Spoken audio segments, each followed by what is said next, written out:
मेरे गुरु महेश्वर शिव को मेरा प्रणाम है।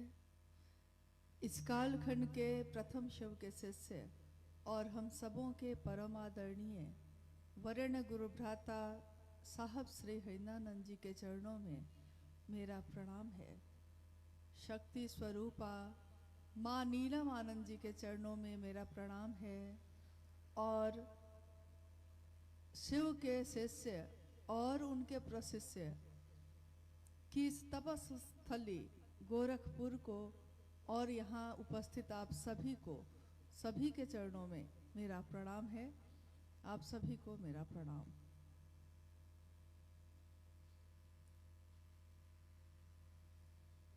आज का ये शिव गुरु महोत्सव जो यहाँ आयोजित हुआ, बहुत वर्ष पहले एक बार और हम लोग यहाँ आए थे और उससे भी बहुत वर्ष पहले इस धरती पे हमारे साहब और दीदी माँ खुद आए थे। उस समय चंद लोग थे, गिने चुने, और शिव का संदेश उन्हीं लोगों के बीच उन्होंने कहा। आज गोरखपुर की धरती पे असंख्य लोग हैं शिव के शिष्य,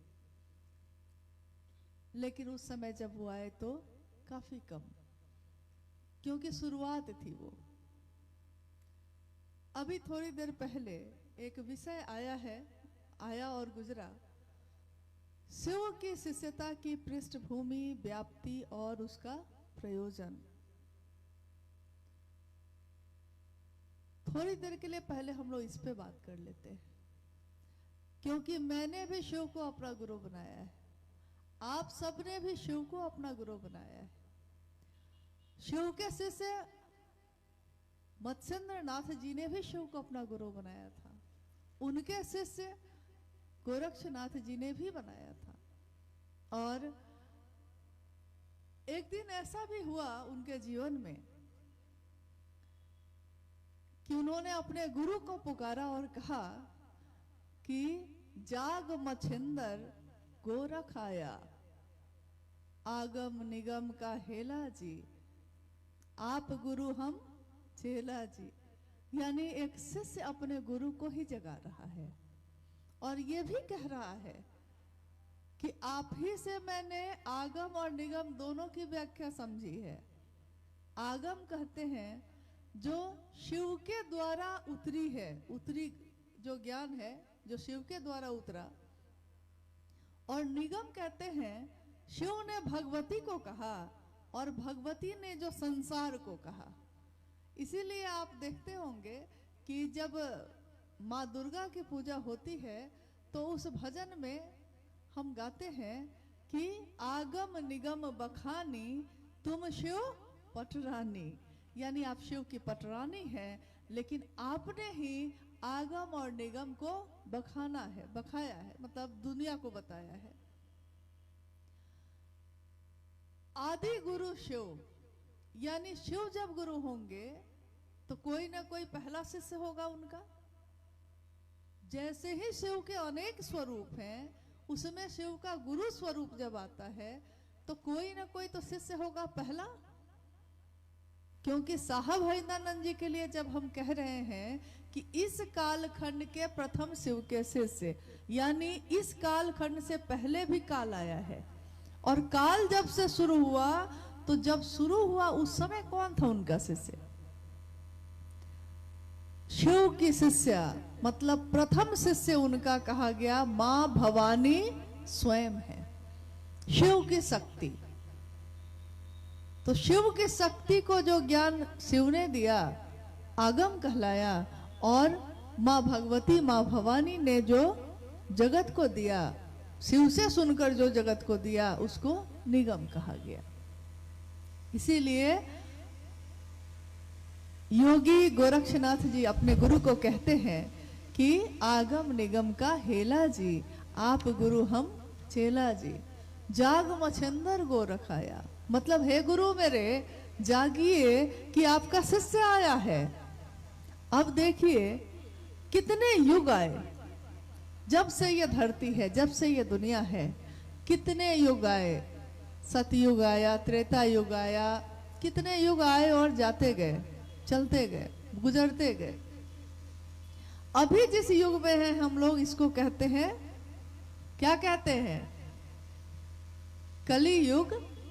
यानी कि एक ऐसा युग जिसके बारे में बहुत पहले ही हमारे ऋषि मुनियों ने कहा, शास्त्रों में भी लिखा कि एक ऐसा समय आएगा जब सारा संसार धर्म से विमुख हो जाएगा, गुरु और शिष्य परंपरा भी जाती रहेगी, पाप और अनाचार का बोलबाला हो जाएगा, और तब लोगों के पास शिव की शरण में जाने के सिवा कुछ भी नहीं बचेगा। तो चंडी और महेश की ही पूजा होगी। देखिए कैसे घटनाएं घटती हैं। सन 1948 में 31 अक्टूबर को, आपसे थोड़ा नजदीक में ही है, बिहार का एक जिला है सिवान। सिवान जिले में अमलोरी नामक ग्राम में साहब श्री हरिंद्रानंद जी का जन्म हुआ 31 अक्टूबर 1948 को। जिस दिन उनका जन्म हुआ उस दिन दीपावली मनी। अभी जब हम लोग रास्ते में थे तो मंडल सर ने कहा कि जब जानते हैं, जब मेरा जन्म हुआ था 2 दिन पहले, वो कह रहे थे कि जब मेरा जन्म हुआ तो खेत में आग लग गई थी। रोशनी तो उससे भी हुई थी, आग लग जाएगी तो रोशनी होगी ना, लेकिन उस रोशनी से किसी का भला नहीं हुआ। और देखिए साहब का जन्म हुआ तो उस दिन भी रोशनी हुई, दिवाली की, दिए की, लेकिन उस रोशनी से आज पूरी दुनिया रोशन है। यानी शिव का ज्ञान दुनिया के लोगों तक पहुंचाने का काम जिन्होंने किया, उनकी बात हो रही है। धीरे धीरे उनका जीवन आगे बढ़ा। उनके पिता डॉक्टर विश्वनाथ प्रसाद सिंह और मां राधा देवी। उनके पिता उस समय बिहार के, उस समय बिहार झारखंड सब एक ही था।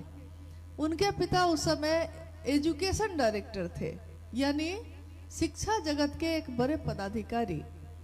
स्वाभाविक है, जिस घर में शिक्षक हो या शिक्षा का बोलबाला हो, उस घर का बच्चा होता है जो, उससे हम लोग को उम्मीद बहुत होती है।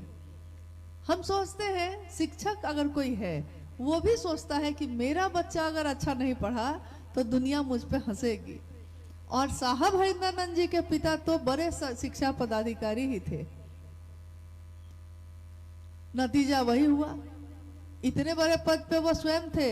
उनकी इच्छा थी कि उनका बड़ा पुत्र शिक्षा जगत में बढ़िया से पढ़े और एक बड़ा पदाधिकारी बने। सामान्यतः हम माँ पिता जो होते हैं उनकी यही इच्छा होती है, लेकिन भविष्य के गर्भ में क्या छिपा है कोई नहीं जानता। समय बीतता गया, स्कूल की पढ़ाई भी चल रही थी और उनके पिता की पोस्टिंग, तबादला जगह जगह 2-3 वर्षों के बाद हो जाता था। पिता के साथ साथ चूंकि उनका परिवार भी जाता था, तो साहब हरिंद्रानंद जी का बचपन विभिन्न जिलों में गुजरा। और जब वो 12 वर्ष के हुए, उसी समय उनके घर में एक ऐसा व्यक्ति आया जो उनके पिता के सामने बैठकर बातें कर रहा था। और बालक हरिंद्रानंद जी 12 वर्ष की उम्र में उसके पास से गुजर रहे थे, अपने घर में गुजर रहे थे। उन्होंने देखा कि जो व्यक्ति उनके पिता के सामने बैठा हुआ है, वो कोई कागज अपने हाथ में रखे हुए है और बाईं अपनी बाह पे उसको रगड़ता है। और जब रगड़ता है तो उस पे शब्द उभर कर आ जाते हैं। ये चमत्कृत हो गए। एक बच्चे को समझ में नहीं आया कि कागज पे तो कुछ भी लिखा हुआ नहीं था, फिर जब ये बाह पे रगड़ता है तो कागज पे शब्द कैसे आ जाते हैं। तो वो रुककर थोड़ा देखने लगे। बाद में पता चला कि वो व्यक्ति शिक्षक भी हैं और कुछ दिन उनके घर में रहेंगे साहब हरिंद्रानंद जी को पढ़ाने के लिए। इनके मन में एक ललक पैदा हुई। इनको लगा कि आखिर ये व्यक्ति कौन है और ये जो कर रहा था इसको क्या कहा जाता है। तो वो उस व्यक्ति के पीछे पड़ गए। उसने इनको बताया कि इसको चमत्कार कहते हैं। अब बच्चा जो थे ये, तो इनके मन में ललक पैदा हुई कि मैं भी चमत्कार सीखूंगा। और इसके कारण उन्होंने पहले तो उस व्यक्ति से सीखना शुरू किया। फिर इनके पिताजी को पता चला, उस व्यक्ति को बैग उग पैक करके भेज दिया गया। अब आया साहब के जीवन में वो मोड़ जिसने उनको शमशान साधना की तरफ मोड़ दिया। शमशान की साधना, अघोरी कापालिक, ऐसी बात हम सुनते हैं, देखते भी हैं, लेकिन हम सोच भी नहीं पाते कि हम भी उनका जीवन जी पाए। क्योंकि अगर हमको आपको कह दिया जाए कि शमशान के बगल से जाना है, तो दिन में भी जाने से हम डरते हैं। किसी को साथ लेकर जाते हैं और डरते हैं कि पता नहीं मुझको क्या पकड़ लेगा, तो डर से शमशान के बगल से भी नहीं गुजरते। और 12 वर्ष की आयु में एक बच्चा शमशान साधना करने लगा। शमशान में उस आधी रात में अकेले बैठे हुए, कैसा मन होगा उनका।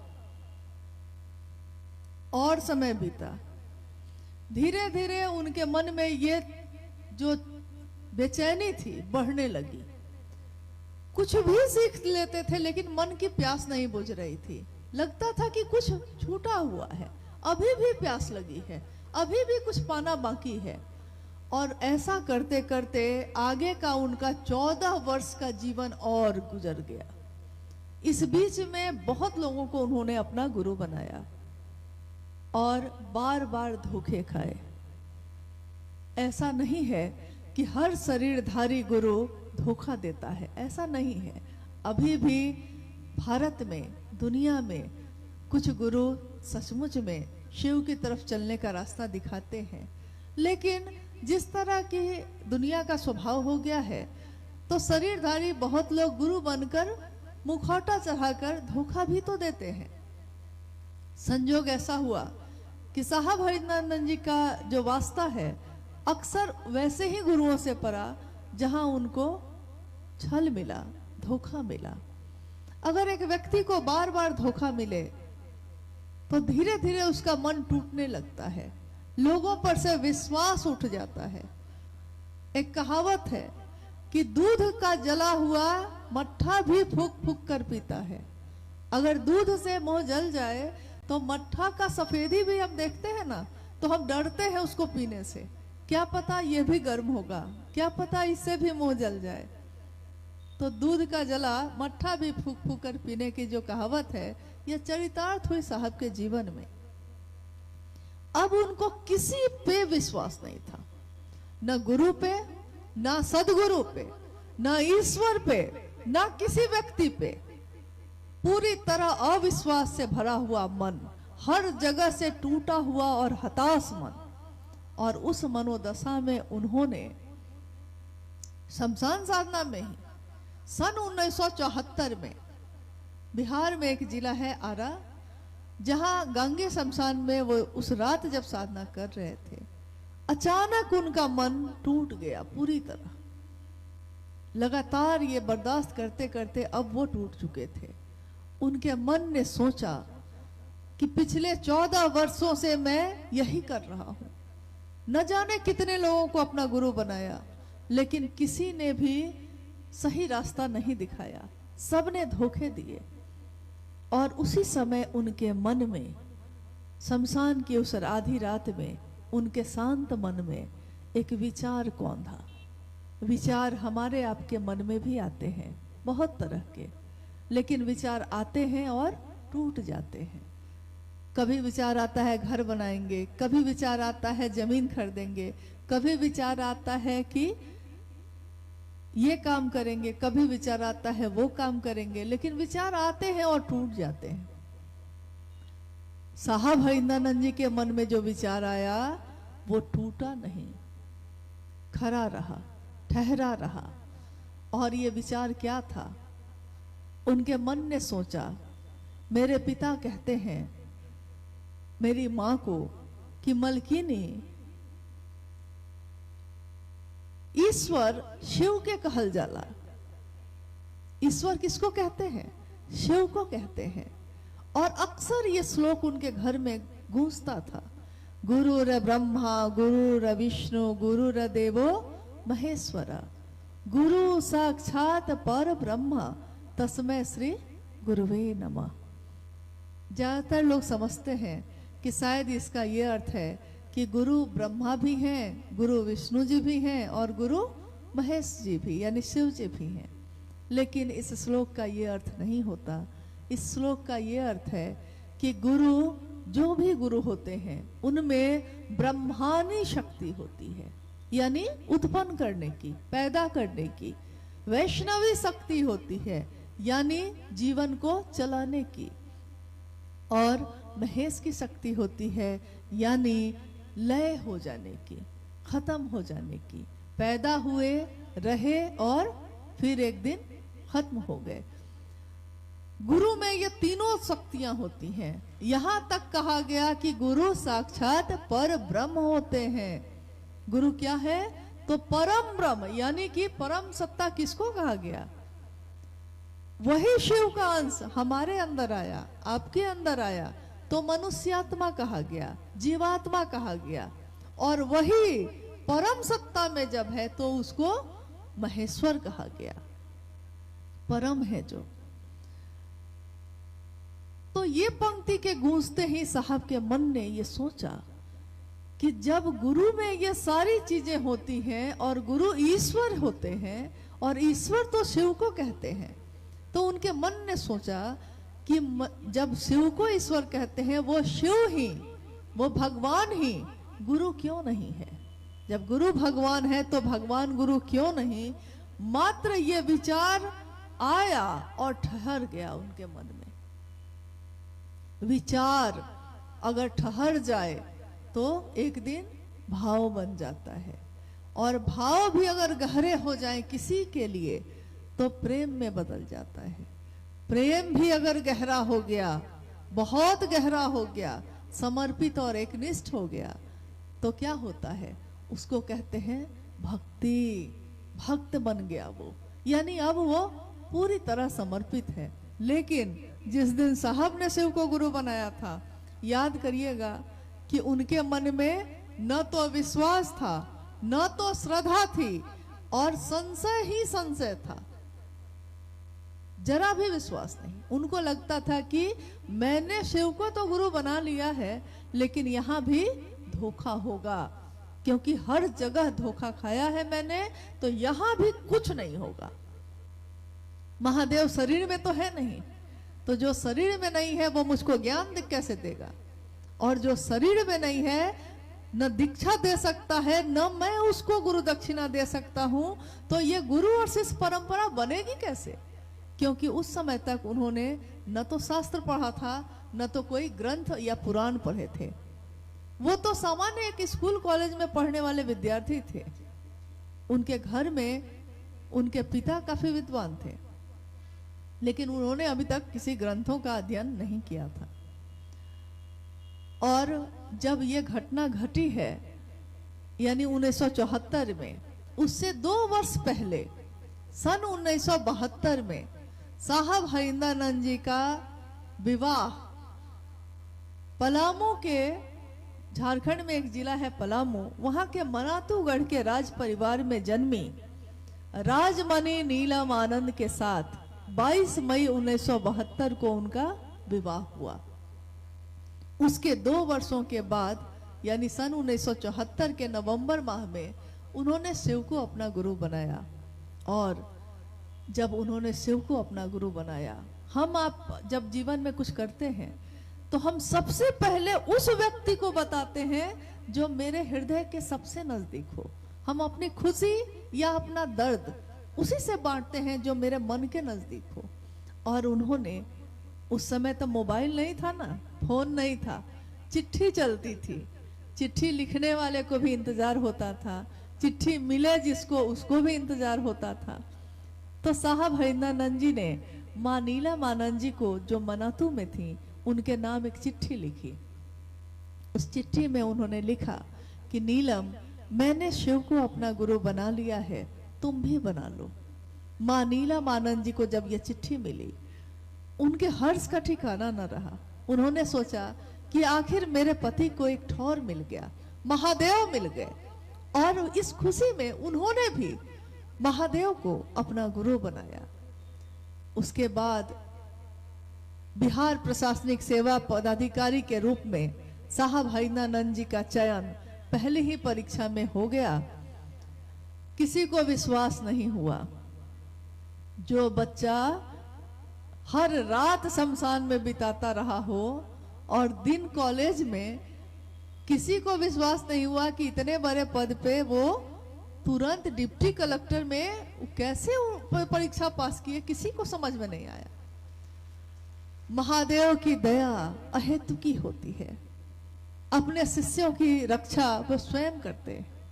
और इस तरह शिव के शिष्यता की पृष्ठभूमि, यानी आज जो काम आपको दिख रहा है, इसको आज जो हम देख रहे हैं, इससे पहले क्या हुआ, आज क्या है और आगे क्या होगा, इसका उद्देश्य क्या होगा, इसकी बात हम करते हैं।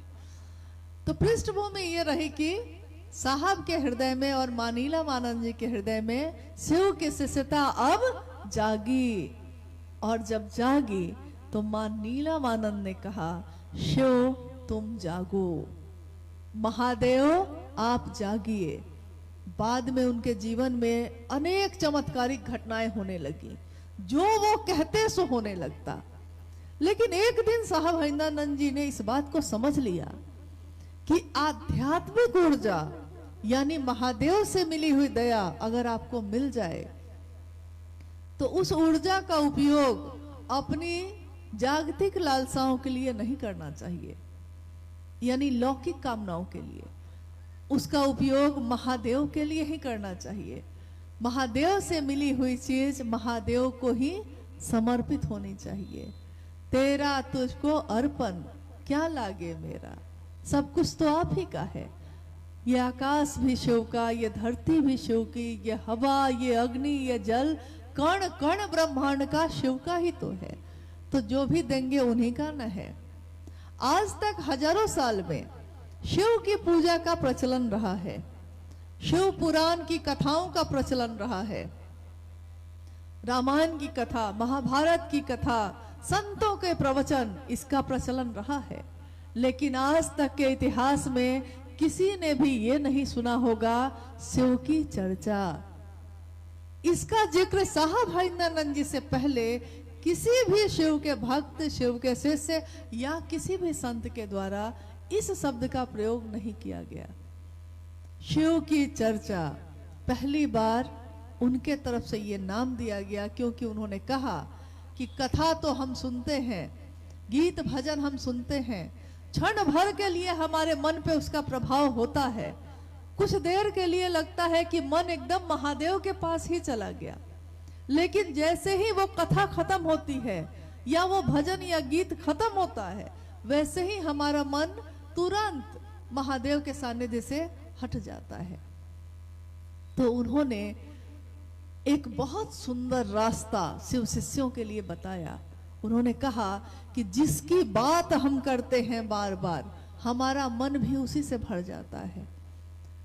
संकीर्ण की बात कोई करता है, आप देखिएगा हमारे आसपास बहुत लोग ऐसे होते हैं जो हमेशा किसी न किसी की शिकायत करेंगे, हमेशा किसी न किसी की निंदा करेंगे, किसी में अच्छा नहीं देखेंगे। और धीरे धीरे क्या होता है, उनका चेहरा भी वैसा ही हो जाता है, उनका मन भी वैसा ही हो जाता है। और किसी को देखिएगा कि नमक और रोटी भी खाता है लेकिन आह्लादित है, खुश है, आनंदित है और दूसरों को भी खुशी देने की कोशिश करता है। अभी आपने सुना मंडल सर कह रहे थे, आप ही से पूछ रहे थे कि कर भला तो क्या होता है, तो आपने कहा हो भला, यानी जो आप दुनिया को दीजिएगा दुनिया वही आपको वापस करती है। आप इस दुनिया को अगर संकीर्णता दीजिएगा आपको भी संकीर्णता ही मिलेगी। विराटता दीजिएगा यानी बड़े दिल वाले, बड़ी सोच वाले, मेरा तो भला हो लेकिन दूसरों का भी हो, ऐसी सोच रखने वाले, तो जो विराट की बात करता है उसका मन भी विराट होता है। और अगर कोई शिव का दान करता है, शिव शिष्यता को बांटता है, तो जितना आप शिव शिष्यता को बांटेंगे आपके मन में शिव शिष्यता उतनी ही बढ़ती चली जाएगी। आज शिव शिष्यता की व्याप्ति यानी इसका फैलाव इतना ज्यादा है कि सामान्य से अति सामान्य लोग भी शिव को अपना गुरु बना सकते हैं, एकदम मुक्त हृदय से, बिना किसी नियम के, बिना किसी वर्जना के, बिना किसी बंधन के। शिव के शिष्यता के बारे में साहब हैदरानंद जी ने कहा कि शिव के शिष्यता जाति, धर्म, वर्ण, संप्रदाय, लिंग सबसे परे है। जैसे ही हम कहते हैं शिव का शिष्य, यानी अब इससे कोई फर्क नहीं पड़ता कि वो किस जाति का है, किस धर्म का है, पुरुष है, स्त्री है, अमीर है, गरीब है, कुरूप है या सुंदर है, कोई फर्क नहीं पड़ता। वो जीवात्मा है, शिव का अंश है और वो शिव से मिल सकता है, शिव ही हो सकता है। इसीलिए उन्होंने दया मांगने की पहला सूत्र दया मांगने की बात कही। दूसरा सूत्र शिव की चर्चा दूसरों से भी करिए ताकि मेरा मन समझ सके। अगर हम किसी को स्टेशन पहुंचाने जाएं, किसी दूसरे को पहुंचाने में हम पहुंचेंगे कि नहीं? हम भी पहुंचेंगे। तो उन्होंने कहा कोई महादेव की तरफ किसी को लेकर चलेगा तो महादेव के पास दूसरों को लेकर चलने वाला खुद भी महादेव के पास ही पहुंचता है, खुद भी महादेव से ही मिलता है। और उन्होंने कहा तीसरा सूत्र जिसमें मन ही मन शिव को प्रणाम करने के लिए कहा। आज तक दुनिया में प्रणाम करने की इतनी विधियां हैं कि पूछिए नहीं, बहुत सारी विधि है। कोई रुद्राक्ष के माले पे नमन करता है, कोई कमल के गट्ठे पे करता है, कोई तुलसी के दाने पे करता है, कोई सांसों पे करता है, यानी अलग अलग विधियां हैं। कोई इस दिशा में बैठकर, कोई उस दिशा में बैठकर, कोई कहीं कोई कहीं, अनेक विधियां हैं। लेकिन शिव शिष्यों के लिए सर्वोत्तम विधि जो कही गई वो है अजपा जप। लौकिक जीवन के कष्टों को कम करने के लिए रुद्राक्ष की माला पे 24 घंटे में एक बार कभी भी आप नमः शिवाय से मंत्र का सहारा लेकर 108 के दाने पे शिव को प्रणाम कर सकते हैं। मानसिक जप है ये, मन से मंत्रानुक्रम से, यानी एक दाना आगे करते हुए और मन में ये भाव लेकर कि महादेव को प्रणाम हो, नमः शिवाय के सहारे से ये कर सकते हैं। लेकिन सबसे सुंदर विधि यही है कि सांसों की माला पे की जाए। श्वास श्वास में नाम ले, वृथा श्वास ना जाए। क्या जाने इस जीवन में फिर इस श्वास का आना हो ना हो, कोई नहीं जानता कि अभी जो सांस आई है और अभी जो सांस निकलेगी फिर ये सांस आएगी कि नहीं आएगी, ये तो कोई नहीं जानता। तो ये सांस अगर निकले तो महादेव को प्रणाम करते हुए और आए तो महादेव को प्रणाम करते हुए। इससे सुंदर इस माला का उपयोग और कुछ भी नहीं हो सकता। इसीलिए इसको कहा गया अजपा जप, यानी एक ऐसी माला जिसकी गिनती नहीं हो सकती। जन्म लेते ही सांस शुरू होती है और शरीर की मौत होती है तो सांस बंद होती है, और हर सांस पे शिव के नाम का दिया जले, शिव को प्रणाम हो। इससे सुंदर जीवन, इससे सुंदर माला, सांसों की माला का उपयोग कुछ भी और नहीं हो सकता। तो शिव की शिष्यता की आज जो व्याप्ति है, बढ़ रही है लगातार, इसका मुख्य कारण ये भी है कि कहीं कोई बंधन नहीं है। इसलिए हम में से किसी को ये सोचना नहीं पड़ता कि हम योग्य हैं कि नहीं। हमको बस ये सोचना पड़ता है कि महादेव तो सबसे बड़े हैं, महादेव से बड़ा तो कोई नहीं। देवों के देव महादेव, कालों के भी काल महाकाल, जीवन और मृत्यु के चक्र से जो मुक्त करते हैं महामृत्युंजय। न जाने कितने रूप, शिव से बड़ा कोई नहीं। पर्वत पे चाहे जिधर से भी चढ़िए, लेकिन शिखर एक ही होता है और शिखर पे शिव स्वयं बैठे। तो महादेव से बड़ा गुरु नहीं है, तो एक सामान्य आदमी भी, अति सामान्य लोग भी शिव के गण होते हैं। क्योंकि शिव दास नहीं भाव पैदा करते, शिव ऐश्वर्य का भाव पैदा करते हैं और कहते हैं कि तुम मुझको भगवान समझते हो और मैं तुमको मित्र समझता हूँ। क्योंकि शिव के, एकमात्र शिव के बारे में आपने सुना होगा कि उनके गण होते हैं, बाकी देवी देवताओं के गण नहीं। भक्त होते हैं, दास होते हैं, लेकिन गण मतलब आदमी, महादेव का आदमी। और साहब हरिनंदन जी ने यही चाहा, महादेव के बनिए आप, महादेव का जो होगा वो साहब दीदी का तो होगा ही। शिव के लिए जो झुकेगा दुनिया में सबके आगे झुकेगा, क्योंकि महादेव के लिए झुकने में कोई लज्जा नहीं, कोई शर्म नहीं। मैं झुकूं अगर तो अपने महादेव के लिए झुकूं, बस इतना भर करना है।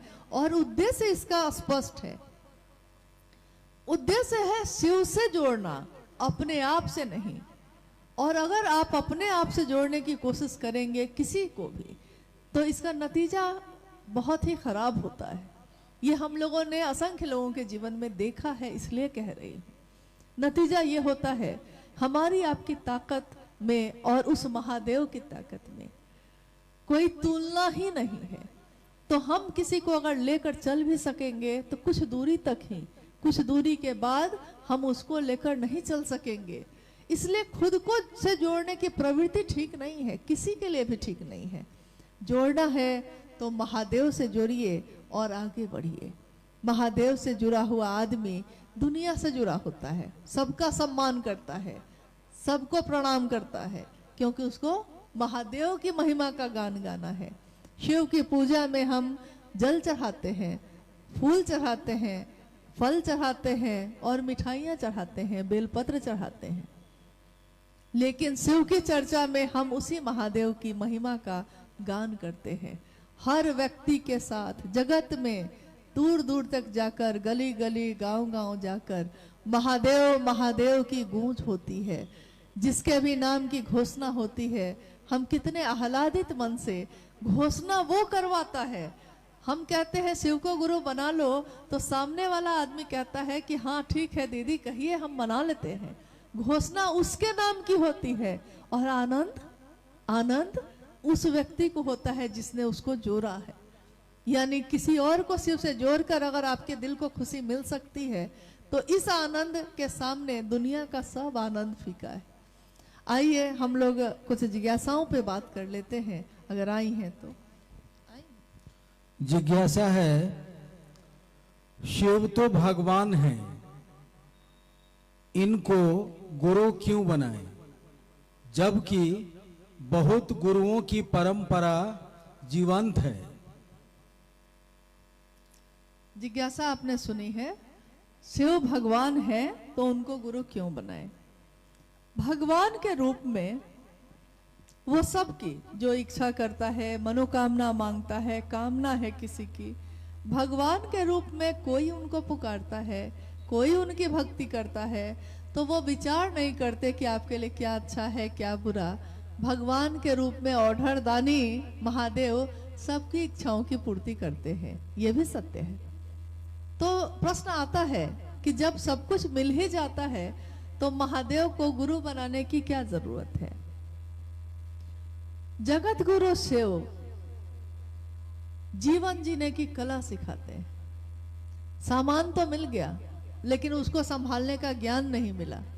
नतीजा क्या होता है, शिव के इतने बड़े भक्त रावण, लेकिन तीनों लोकों की संपत्ति उनसे प्राप्त करने वाले, सोने की लंका से उसे प्राप्त करने वाले रावण जैसा भक्त भी, उसका भी विध्वंस हो गया।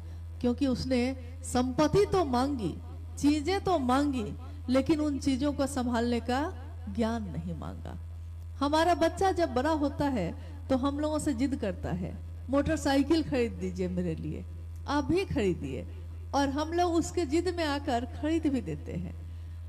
कभी कभी क्या होता है कि उसने सीखा नहीं है चलाना और जिद में खरीद तो लिया है, सीखा ठीक से नहीं है, यानी ज्ञान नहीं लिया है। मोटरसाइकिल चलाने का ज्ञान नहीं हो और मोटरसाइकिल में क्या है, अब शक्ति है, ऊर्जा है, और ऊर्जा को संभालने का ज्ञान नहीं हो तो क्या होता है, अगर मोटरसाइकिल चलाने का ज्ञान नहीं हो और उस मोटरसाइकिल पे बैठकर कोई उसको चलाने लगे तो कुछ देर तक तो हो सकता है ठीक ठाक चला जाए, लेकिन कुछ देर के बाद खबर आ जाएगी कि कहीं ना कहीं वो टकरा गया है। यानी कुछ ना कुछ तो होके रहेगा। ज्ञान नहीं है, चीजों को संभालने का ज्ञान नहीं है। हमारे आपके बीच बहुत सारे माता पिता भी हैं। हम खेत पे खेत खरीदते हैं, सोचते हैं बच्चा मेरा कम से कम वो सुख से रहेगा। अगर बच्चा सपूत है तब तो संभाल लेगा, यानी ज्ञान है उसको, खेती संभालने का ज्ञान है तब तो संभाल लेगा। लेकिन अगर खेती करने का ज्ञान नहीं हो, और खेत तो आपने बहुत सारा खरीद दिया, खेत है लेकिन ज्ञान नहीं है तो वो खेत उसके किसी काम का नहीं। जीवन है, जीवन को जीने का ज्ञान नहीं है तो किसी काम का नहीं। महादेव से मांगना ही है तो उनके ज्ञान दाता स्वरूप से ज्ञान मांगने की कोशिश करिए। ज्ञान अगर होगा तो कोई कहीं भी जी लेगा, कुछ भी करके खा लेगा। लेकिन अगर ज्ञान नहीं होगा तो लाख संपत्ति हो वो भी बर्बाद हो जाएगी और कुछ भी हासिल नहीं होगा। भगवान शिव के रूप में पूजित है महादेव। दुनिया के लोगों ने अपनी मनोकामनाओं के लिए चाहा उनको। शिव के शिष्य साहब हरिंद्रानंद जी ने अपने गुरु शिव को शिव के लिए चाहा, इसके लिए नहीं। उन्होंने कहा मैं न तो जगतार्थी हूँ, न मोक्षार्थी हूँ, न मुझे मोक्ष चाहिए, न अर्थ धर्म काम मोक्ष, किसी भी चीज की कामना नहीं मुझको, क्योंकि इन चीजों का कुछ भी मोल नहीं होता। ये मेरे मन ने समझ लिया है। अगर मोल है तो बस इतनी कि उस महादेव की दया हो जाए, उस महादेव से मेरा मन सानिध्य प्राप्त करे। वहां आनंद है और आनंद में न दुख का पता चलता है न सुख का। इसलिए साहब ने आह्वान किया कि जगत गुरु शिव को आइए अपना गुरु बनाइए, आइए भगवान शिव को अपना गुरु बनाइए। भगवान है वो, लेकिन अगर गुरु नहीं होंगे तो भगवान के रूप में संपत्ति तो दे सकते हैं, लेकिन अगर आपका बच्चा भी ज्ञान नहीं लेना चाहे आपसे, संपत्ति आप दे सकते हैं जबरदस्ती, ज्ञान जबरदस्ती नहीं दिया जा सकता। इसीलिए एक शब्द आता है गुरुमुख होना, यानी गुरु के तरफ उन्मुख होना, अपने मन को गुरु के तरफ रखना, गुरुमुख होना। मन अगर गुरु के तरफ नहीं जाएगा तो गुरु चाहे वो महादेव स्वयं क्यों ना हो, ज्ञान नहीं उतार सकेंगे। इसलिए ज्ञान लेने के लिए शिष्य बन के ही चलना पड़ता है। इस महोत्सव का भी उद्देश्य यही है कि भगवान शिव को अपना गुरु बनाइए, सचमुच में यथार्थ में, और दूसरों को भी प्रेरित करिए।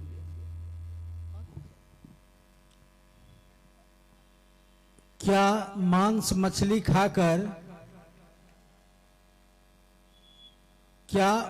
मछली खाकर हम शिव के शिष्य हो सकते हैं? राकेश जी, गोरखपुर।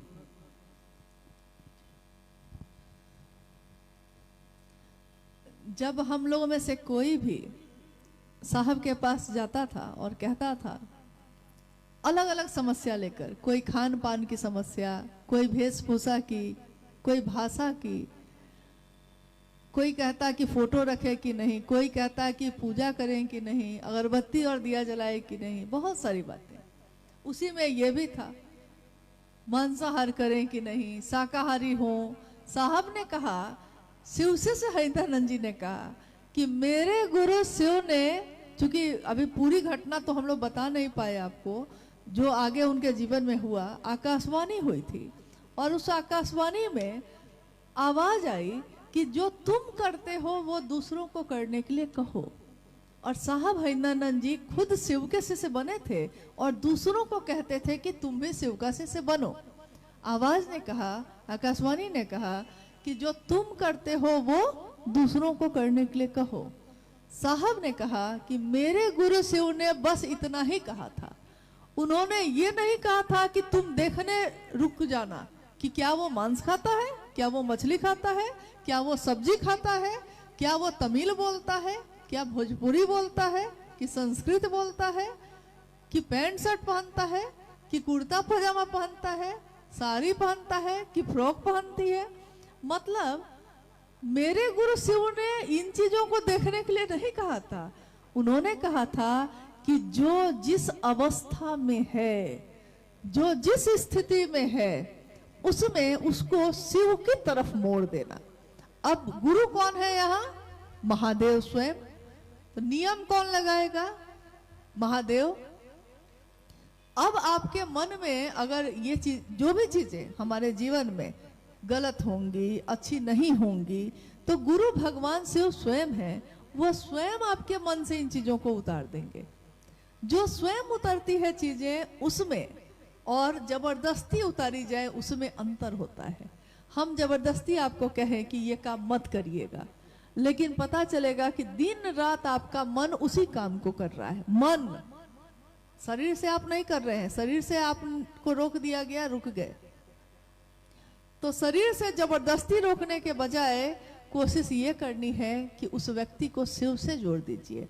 शिव की शिष्यता में इन चीजों का कोई मोल नहीं है। चाहे वो किसी भी स्थिति में जीवात्मा है, वो शिव को अपना गुरु बना सकती है। और एक यही चीज है जो शिव शिष्यता को बाकी सभी चीजों से अलग करती है। स्वयं भगवान शिव गुरु हैं, उनको इससे कोई फर्क नहीं पड़ता, वो हमारा आपका परिमार्जन खुद ही कर लेंगे।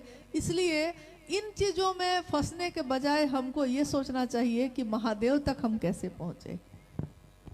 आपने देखा होगा, हम ही लोग अभी गाड़ी से आए, जिस गाड़ी को जो उसके ड्राइवर चला रहे हैं, गाड़ी को जो चला रहा है और जो गाड़ी में बैठा है, दोनों में अंतर होता है। जो बैठा है वो बाहर के नज़ारों को भी देखता है, गाना भी सुनता है, फोन पे बात भी करता रहता है। लेकिन जो गाड़ी चला रहा है रास्ते पे, वो अगर रास्ता छोड़कर नज़ारों को देखने लगे, अगर रास्ता छोड़कर गड्ढों को देखने लगे, अगर रास्ता छोड़कर वो गाड़ी चलाना छोड़ के फोन पे बात करने लगे, तो गाड़ी गड्ढे में चली जाएगी। शिव की शिष्यता की मंजिल है भगवान शिव स्वयं, रास्ता है शिव शिष्यता का राजमार्ग। धरती का, जगत का कोई भी व्यक्ति उस पर चल सकता है, इसके लिए कोई वर्जना नहीं, कोई बंधन नहीं, हर व्यक्ति चल सकता है। और मंजिल भगवान शिव है, ये पता है। तो अब बताइए कि मंजिल को देखिएगा या रास्ते में अब इन चीजों को ठीक करने बैठिएगा। ठीक करने का जिम्मा महादेव का है, गुरु वो है, हम सब ही शिव के शिष्य हैं। तो शिव खुद ही परिमार्जन कर लेंगे जो भी उनको करना होगा। लेकिन हमारा मन उनसे दया मांगता रहे, उनकी बात करता रहे और उनको प्रणाम करता रहे। बस इतना हो जाए तो महादेव से हमारे मन का सानिध्य हो जाता है। थोड़ी देर और आप जहां हैं वहीं शांतित सुन लीजिए। बहुत ही महत्वपूर्ण एक जिज्ञासा है हम सबों के लिए, इसको सुन करके ही हम आप विदा लेंगे एक दूसरे से। कुछ लोग भ्रमित करते रहते हैं कि साहब अब शरीर में नहीं है। कुछ लोग भ्रमित करते रहते हैं कि साहब अब शरीर में नहीं है। जो मैं कहता हूं वह करो, हम लोग क्या करें? कृपया भ्रम दूर करने की कृपा की जाए। मालती गुरु बहन है, ये बेतिया से है। अच्छा, चलिए बेतिया से आपने जिज्ञासा सुनी, क्योंकि अब यह कार्यक्रम जो है समापन की ओर है। आप भी चले जाएंगे, हम भी चले जाएंगे, फिर न जाने कब भेंट होगी, कोई नहीं जानता। इतना ही कहना चाहूंगी, जिस तरह भगवान से वो शरीर में दिखते नहीं, लेकिन अगर कण कण में उनकी व्याप्ति ना हो तो ये जगत ही नहीं रहे। शिव की शिष्यता इस कालखंड में साहब हरिंदानंद जी के हृदय से निकली थी, मां नीलामानंद जी के द्वारा पोषित और पल्लवित हुई। और शरीर का विज्ञान है कि एक दिन शरीर खत्म होगा ही होगा, लेकिन शिव की ऊर्जा खत्म नहीं होती। शिव की ऊर्जा जो इस धरती पे उतरी है वो कभी खत्म नहीं होती। एक बार साहब ने कहा भी कि मैं तो अकेला चला था महादेव के तरफ, सन 1974 में उन्होंने शिव को गुरु बनाया था। वो खुद शिव से बनकर महादेव महादेव कर रहे थे, दुनिया के लोगों को नहीं जोड़ रहे थे। लेकिन आकाशवाणी हुई और वो जो शिव की तरफ चल रहे थे उनको धरती की तरफ मोड़ दिया गया। आवाज ने कहा कि तुम जो करते हो दूसरों को करने के लिए कहो। साहब हरिनंदन जी ने कहा कि अब महादेव ने जो काम सौंपा है, जब तक वो काम गुरु का खत्म नहीं होगा वापस लौटने का आदेश ही नहीं है। तो शरीर आती है, काया मरणशील होती है, वो दिव्यात्मा नहीं जो शिव की ऊर्जा का स्वरूप लेकर इस धरती पे उतरी। शिव के ही शिष्य बाबा कीनाराम बनारस के द्वितीय महेश्वर कहा गया उनको, लेकिन शरीर तो जाएगा। जन्म जिसका भी हुआ है उस शरीर की समाप्ति होती है, लेकिन उस आध्यात्मिक ऊर्जा का नहीं जो धरती पे उतरी थी। अब बात आती है कि कोई आपसे कहता है कि साहब अब शरीर में नहीं है, इसलिए अब मैं ही आपका सर्वे सर्वा हूं। तो हम लोगों को अफसोस होता है, तकलीफ होती है इस बात की नहीं कि वो ऐसा कहता है। सोचता है हमारा मन कि उस व्यक्ति का जो ये कहता है उसका अब होगा क्या, क्योंकि उसने कुछ साल तक तो महादेव की बात की होगी जरूर, लेकिन आज भटक अगर गया है उसका मन, पता नहीं अब उसकी गति क्या होगी, क्योंकि महादेव ही उसकी रक्षा कर सकते हैं और महादेव से ही लोगों को दूर कर रहा है। हमारी कितनी ताकत, आपकी ताकत कितनी। और क्या पहले आप प्रतिदिन शरीर से मिलते थे साहब से? आप साहब की बातों से मिलते थे, उनके विचार से मिलते थे। पहले भी वो रांची में रहते थे, आप यहाँ रहकर उन्हीं की बात को दोहराते थे। प्रतिदिन आप साहब का ही सानिध्य प्राप्त करते थे और आज भी उससे भी तेज गति से आप उन्हीं का सानिध्य प्राप्त कर रहे हैं। तो अब रही बात ये कि कोई कहता है ऐसा क्यों है, तो होता क्या है कि बड़ी सुंदर एक बात है तो थोड़ी अलग सी, लेकिन अपनों से अपनी बात में कही जा सकती है। एक मामला मतलब एक जगह मुझको सुनने में आया ये, तो मुझको लगा कि इस बात का मैं क्या उत्तर दूं। किसी जगह पे एक मामला आया कि एक व्यक्ति है जो कहते हैं कि मैंने महादेव का दर्शन किया, साहब हरिनंदन जी ने अपनी आध्यात्मिक ऊर्जा का संचरण मुझ में ही कर दिया है। इसी तरह की बात, क्योंकि मैं उनका दर्शन करता रहा हूं, तो मुझको लगा कि इस बात का मैं क्या उत्तर दूं। लेकिन वहीं पे बैठे एक गुरु भाई ने मुझसे कहा कि मैंने इस बात का उत्तर दिया था।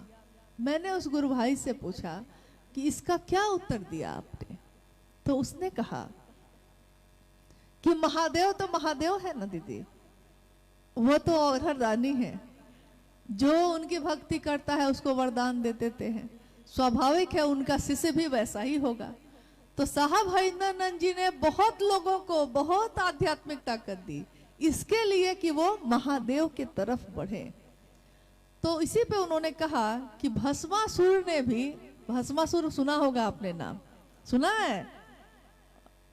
भस्मासुर महादेव की ही तपस्या की, महादेव से ही वरदान प्राप्त किया, और जब महादेव से वरदान प्राप्त किया तो महादेव ने पूछा क्या चाहिए तुमको, तो उसने कहा कि मेरी मौत कभी नहीं हो और मैं जिसके सर पे हाथ रख दूं वो जलकर राख हो जाए। तो महादेव हैं, वो जानते हैं कि आगे क्या होगा, लेकिन तब भी भगवान प्रसन्न हो गए। उन्होंने कहा कि तथास्तु, ठीक है ऐसा ही होगा। आगे क्या हुआ, कथा आगे क्या है इसकी। अब भस्मासुर को जैसे ही ये वरदान मिला था महादेव से ही, लेकिन उसने सबसे पहले टेस्ट भी करना चाहा किसी पे, किसको कहा? महादेव को ही कहा। देखिए आप लोगों को सब पता है, हम झूठ मूठ समझा रहे हैं आपको। तो वो महादेव पे ही टेस्ट करने लगा कि आइए महादेव आप ही के सर पे हम हाथ रख के देखते हैं, तब ना पता चलेगा कि जलेगा कि नहीं जलेगा। तो बड़ी मुश्किल से महादेव जो है पीछा छुड़ा पाए, मतलब उसका विध्वंस किया गया। मुश्किल हुई। तो महादेव वरदान देना भी जानते हैं, और वरदान अगर किसी को मिल जाए और वो अपनी सीमा, अपनी गरिमा को भूल जाए, तो उसका विध्वंस करना भी जानते हैं। तो ये मामला गुरु पे छोड़ दीजिए कि कौन क्या बोलता है, लेकिन आपसे मेरा निवेदन यही होगा कि शिव के शिष्य का कभी उनकी ऊर्जा खत्म नहीं होती। इसीलिए आज भी हम शिव के शिष्य उन्हीं के बातों को लेकर चलते हैं, और उस बात में हमको बल मिलता है, गति मिलती है, मदद मिलती है। मां नीलम आनंद जी शरीर से शिवलीन हुई थी 2005 में ही, 17 जून 2005 में ही। लेकिन कितने गुरु भाई गुरु बहनों की ये अनुभूति है कि जब भी उनको याद करता है वो उनको मिलती है, मदद करती है महादेव के काम में। मंडल सर ने कहा थोड़ी देर पहले आपसे कि नीलम आनंद जी ने, मां नीलम आनंद जी ने कहा था एक दिन कि जो भी शिव शिष्यता में चलेगा उसके लौकिक कांटों को मैं चुनूंगी, छाया बनकर उनका साथ दूंगी। जीवन की धूप है, तप रहा है जीवन, और वो छाया बनकर साथ है। माँ छाया ही बनकर साथ चलती है। साहब हरिंद्रानंद जी शिव के शिष्य, शिव के शिष्य साहब हरिंद्रानंद जी। देखिए शिव के शिष्य और प्रशिष्यों का लक्षण, आचरण, बोली, कथनी, करनी क्या होता है। इसी धरती के, जिस धरती को हम तपस्या स्थली के रूप में जानते हैं, योगी गोरक्षनाथ की, उनकी बात साहब ने कितनी बार चर्चाओं में दोहराई। हब की ना चली ब, ठब की ना बोली ब, धीरे धरी ब पाँव, सहजे रहबा गरब न करीब, भड़क गोरथ नाथ। यानी हबक हबक के नहीं बोलेंगे। शिव कैसे से कैसे है, शांत है, हर बार में नहीं बोलते कुछ भी। ठबकी न चली बा मतलब जोर जोर से दौड़े जा रहे हैं, ऐसा भी नहीं करते। धीरे धरिबा पाओ, सहजे रहबा, सहज रहते हैं, गर्व नहीं करते किसी बात का नहीं। कितनी भी ताकत महादेव दे दे, वो जानते हैं कि किसके कारण है, गर्व नहीं करते। और ये कौन कह रहे हैं? शिव के प्रशिष्य गोरक्षनाथ कह रहे हैं। साहब हरिंद्रानंद जी क्या कह रहे हैं? शिव के शिष्य इस कालखंड के, देखिए शिव के शिष्य जो होंगे उनके लक्षण, उससे हमको आपको सीखना है। उनके लक्षण, वो कहते हैं कि मैंने जब अपने गुरु शिव की बात कहनी शुरू की लोगों से, तो निर्बल सामर्थ्य के लोगों ने मेरा साथ दिया। निर्बल यानी जिनका कोई बल नहीं था, बड़ा घर नहीं था, बड़ी गाड़ी नहीं थी, बड़े साधन नहीं थे, जो फटे पुराने कपड़ों में थे, खेती करते थे, मजदूरी करते थे, वैसे लोगों ने मेरा साथ दिया। जो रिक्शा चला के फुटपाथ पे सो जाते थे, वैसे लोगों ने मेरा साथ दिया है। और निर्बल सामर्थ्य के लोगों ने ऐसा साथ दिया कि आज गांव-गांव में शिव चर्चा होती है। आप कहते हैं कि मेरे पास ये चीज होगी तब हम ये काम करेंगे। अरे महादेव तो इतनी दया करते हैं कि सामर्थ्य जिसको ना हो उसको भी सामर्थ्यवान बनाते हैं। मतलब कुछ भी नहीं है मेरे पास, लेकिन अगर महादेव हैं तो किसी चीज की कमी नहीं है। मुझे झोपड़ी भी महल लग रही है, तेरा साथ है तो मुझे क्या कमी है। महादेव का साथ हो जाए। और वो लिखते हैं अपनी किताब जो उन्होंने लिखी है, आओ चले शिव की ओर में, एक पंक्ति उन्होंने लिखी है उन शिव शिष्यों के लिए जो प्रारंभिक समय में भी उनके साथ चले और आज भी नए नए जो शिव के शिष्य बनते जा रहे हैं, चलते जा रहे हैं और इस महान उद्देश्य में साथ दे रहे हैं, उनके संकल्प को पूरा करने में अपने जीवन की आहुति दे रहे हैं। उन लोगों के लिए शिव शिष्य साहब हरिंद्रानंद जी कह रहे हैं कि मैं शिव का शिष्य हरिंद्रानंद पद प्रक्षालन करूंगा उन सभी का जिन्होंने मेरे गुरु शिव के इस काम में मेरी मदद की है। मैं अवनत हूं उन घनेरों शिव शिष्यों की जिन्होंने मेरे इस काम में मेरी मदद की। पद प्रक्षालन का अर्थ समझते हैं? पद प्रक्षालन का अर्थ होता है, हमारे गांव में, अब पता नहीं है कि आपके गांव में होता है कि नहीं, लेकिन कोई आता था ना यात्रा करके, तो घर में घुसने से पहले उसके पांव को धोया जाता था और गुड़ और पानी दरवाजे पे सबसे पहले पानी पीजिए ना, गुड़ खाइए और पैर को पहले ठंडे पानी से धो देते थे लोग, इसलिए कि थकान दूर हो जाएगी, पैरों की धूल जो लगी है वो खत्म हो जाएगी। सोचिए, इस रास्ते पे चलने वाले लोगों के लिए इतनी बड़ी सत्ता, जिनके विचार में इतनी ताकत है कि वो बोलते हैं और हमारे हृदय में वो प्रवेश करता है, उनके विचार को ही तो लेकर चल रहे हैं हम लोग। सोच लीजिए कि जब विचार में इतनी ताकत है तो प्रेम में कितनी होगी, उनकी भक्ति में कितनी होगी। अभी तो विचार ही पे हम लोग चल रहे हैं, तब तो इतना गर्दा उड़ाए हुए हैं लोग, शिव चर्चा की, शिव शिष्यता की धूम मची हुई।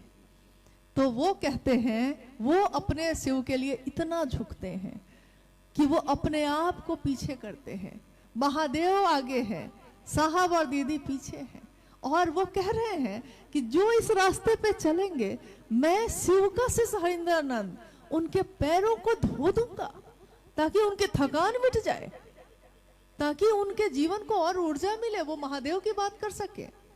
माँ नीलमानंद राज परिवार की बेटी, एक डिप्टी कलेक्टर की पत्नी, लेकिन शिव के शिष्य होने के बाद उनके ये सारे रूप तिरोहित हो गए, और वो कहती हैं कि मैं झुककर आपके रास्ते के कांटों को चुन दूंगी ताकि आपके पांव में कांटे नहीं चुभे। लेकिन जब साहब और दीदी चले थे ना, तो रास्ते में कांटे ही कांटे थे, उनके पांव तो लहूलुहान हुए होंगे। किसी ने ये सड़क बनाई होगी, तो जिसने सड़क बनाई होगी ना, उसके पांव और हाथ दोनों लहूलुहान हुए होंगे। लेकिन आज जब हम इस सड़क पे चलते हैं तो हम उनको याद नहीं करते जिसने इस सड़क को बनाया ताकि हम चल सके। अध्यात्म के रास्ते में हर व्यक्ति चल सके, इसके लिए कोई रास्ता नहीं था, कभी नहीं था। गुरु और शिष्य परंपरा तो थी, लेकिन मेरे आपके जैसा हर व्यक्ति शिव को अपना गुरु बना सकता है, ऐसा कोई रास्ता नहीं था, ऐसा कोई तरीका नहीं था, ऐसी कोई पद्धति नहीं थी। और शिव शिष्य हरिंद्रानंद जी ने एक रास्ता बनाया। इस रास्ते को बनाने में उन्होंने कितनी पीड़ा सही होगी, और उनके मन पे, उनके मन प्राण पे क्या बीतता होगा, ये आज सोचने के लिए कोई खरा नहीं। सबको ये लगा है कि मैं खुद से जोड़ लूं। लज्जा आनी चाहिए वैसे लोगों को जो ये कहते हैं कि मुझको जानो। साहब ने तो कहा शिव को जानो, महादेव को जानो, उनको मानो। जब वो ऐसा कहते हैं तो हमको आपको क्या कहना चाहिए?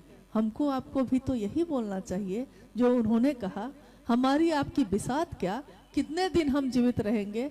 70-80 साल के जीवन के बाद हमारा क्या होगा, कोई नहीं जानता। इस जीवन में बहुत सम्मान मिल भी जाएगा तो क्या होगा? 50,000 आदमी, 1 लाख आदमी आपको जान ही जाएंगे तो क्या होगा? कितने लोग इस धरती पे आए, धरती पे पूजित हुए और इस धरती से चले गए। दुनिया नहीं बदली, दुनिया किसी के लिए नहीं रुकती है। कज़ा ने ऐसी 1000 सूरत बिगाड़ डाली बना बना के। बहार दिन है चंद रोजा, न चल यहाँ सर उठा उठा के। कज़ा ने यानी समय ने, वक्त ने कितनी सूरत ऐसी बिगाड़ डाली बना बना के। इसलिए महादेव से थोड़ा डरिए, ऐसी गलती ना हो जाए, ऐसी भूल ना हो जाए कि क्षमा जिसे कर सके ना तुम भी। महादेव तुम भी अगर क्षमा ना कर सको, ऐसी भूल हम शिव शिष्यों से ना हो जाए, इसकी कोशिश करिए। महादेव से दया मांगिए, दूसरों के जीवन में भी शिव को लाने का काम करिए। खुद भी शिव का शिष्य यथार्थ में बने और दूसरे भी शिव के रास्ते पे चले। मात्र शिव के शिष्यों का एक ही उद्देश्य होता है और कुछ भी नहीं। आइए हम कोशिश करेंगे और उम्मीद भी करते हैं कि आज का ये शिव गुरु महोत्सव जो हमारे शिव को समर्पित है, गुरु को समर्पित है, साहब दीदी को समर्पित है, इस कार्यक्रम का एकमात्र उद्देश्य ये है कि साहब श्री के संदेश को सही तरीके से आप तक पहुंचाने की कोशिश करना। कोशिश की है हमने, अगर ये सफल हो जाए तो हमारा आपका आना भी सफल होगा। महादेव की दया बनी रहे और महादेव से यही दया की याचना करती हूँ कि हम सभी शिव शिष्यों का जीवन शिवमय हो, सुखमय हो, साहब और दीदी का आशीर्वाद, उनका साथ मिलता रहे, इस रास्ते पे हम सभी एक साथ चल सके। यही मनसा वाचा कर्मणा एक शिव के शिष्यों का अलौकिक आचरण होता है। आप सभी के चरणों में मेरा प्रणाम है, आप सभी को मेरा प्रणाम।